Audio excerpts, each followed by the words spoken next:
An Introduction to the New York State Social Studies Frameworks for 6th grade. Hello, I'm Jeff Kresge and I serve as the District Instructional Coach for Jamestown Public Schools. In an effort to make the New York State Frameworks easier to access and understand, I'll create a series of short videos that will come out about once a month on how you can be covering the Social Studies Frameworks in your classroom. A quick glance at the headlines or a social media feed is all the proof that we need that the teaching of social studies is more relevant than ever in today's world. As a society, it would seem that we are lacking in empathy, understanding, and a willingness to even take a bit of time to research things on our own. This is where the teaching of social studies can be a powerful tool, both in your classroom and in the world today. The teaching of social studies aims to create an open-minded learner who thoughtfully tackles questions through facts and research, not raw emotion and ill-informed opinion. The New York State Frameworks has 7 different standards for the teaching of social studies for 6th grade. There's no requirement as to how or when teachers cover these standards. Likewise, these standards don't have to be taught as a standalone. In fact, I'd urge you to integrate them into what you're already doing to make your work even more meaningful. To support you in your work, I will cover each one of the 7 standards in a short video during the school year. Again, you do not have to cover the standard in that order or during that month. However, I hope the videos will serve as a guide or a reminder that you're on the right track. Here's a quick overview of the 7 standards for 6th grade social studies.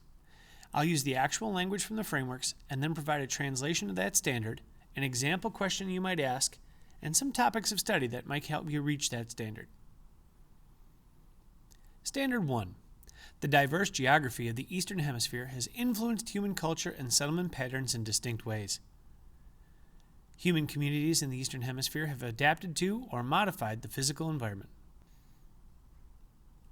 In other words, what the state wants us to do is, using modern-day maps, charts, photographs, and data, identify regions within the Eastern Hemisphere that have similar characteristics, such as physical, economic, political, or cultural.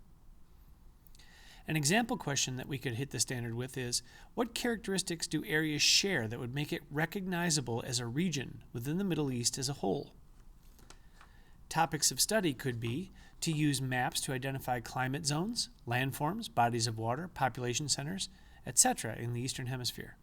We could also look at regions of the Eastern Hemisphere and what makes them regions, such as the Middle East, Sub-Saharan Africa, Europe, Russia, East Asia, Southeast Asia, South Asia, and Oceania.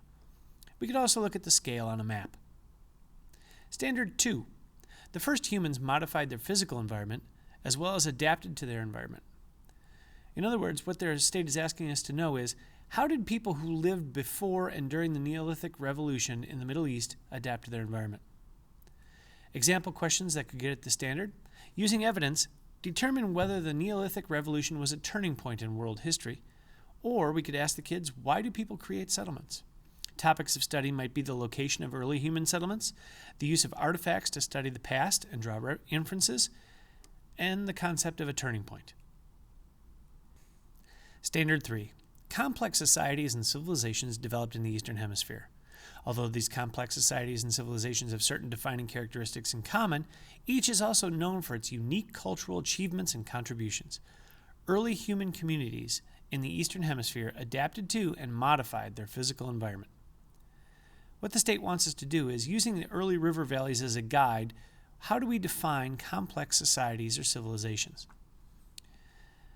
Example questions that we could use for our kids to hit the standard are, what makes a group of people a complex society, and what gives a group of people an identity?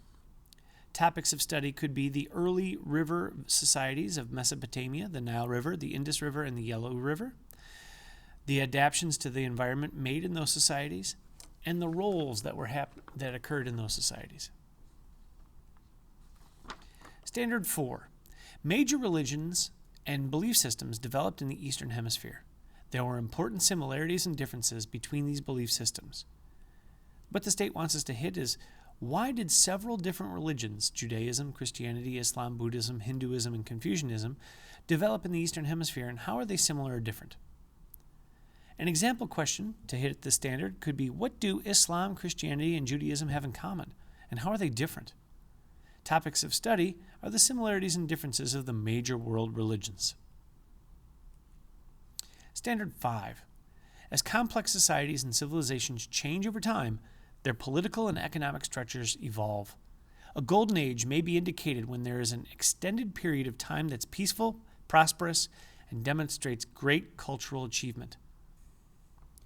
What you should be looking at here is that in the Eastern Hemisphere between 600 BC and 500 AD, why did many societies, such as the Chinese, the Greco-Roman, why did they evolve? And why is this considered the golden age for many in the Eastern Hemisphere? Example questions that we could ask our students. How do the cultural achievements of the Chinese and the Greco-Roman societies influence the world today? And what's a golden era? And do the classic civilizations qualify? Topics of studies might be those classic civilizations, the Chinese and the Greco-Romans, and the locations and geographic reasons for having those classic civilizations where they are. Standard 6. The Mediterranean world was reshaped with the fall of the Roman Empire. 3 distinct cultural regions developed: feudal Western Europe, the Byzantine Empire, and the Islamic Caliphates. These regions interacted with each other and clashed over the control of the Holy Lands.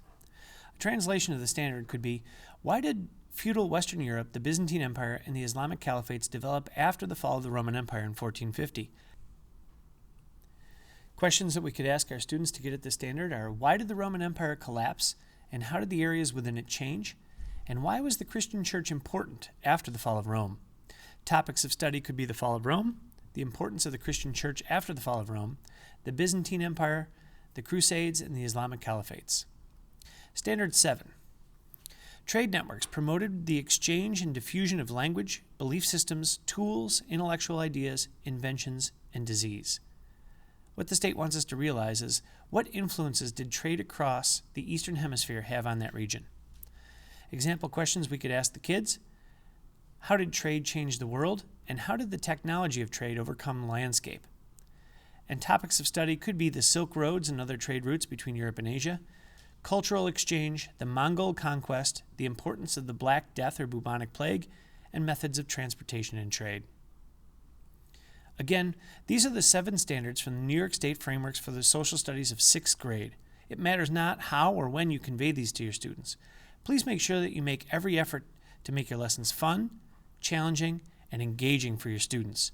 And please remember that should you need any help, lesson ideas, or further explanation of any of the social studies standards, please do not hesitate to contact me at jeffreyaKresge@jpsny.org or 716-483-4393 or at extension 7033. I thank you for the work that you're doing to create the active citizens of tomorrow.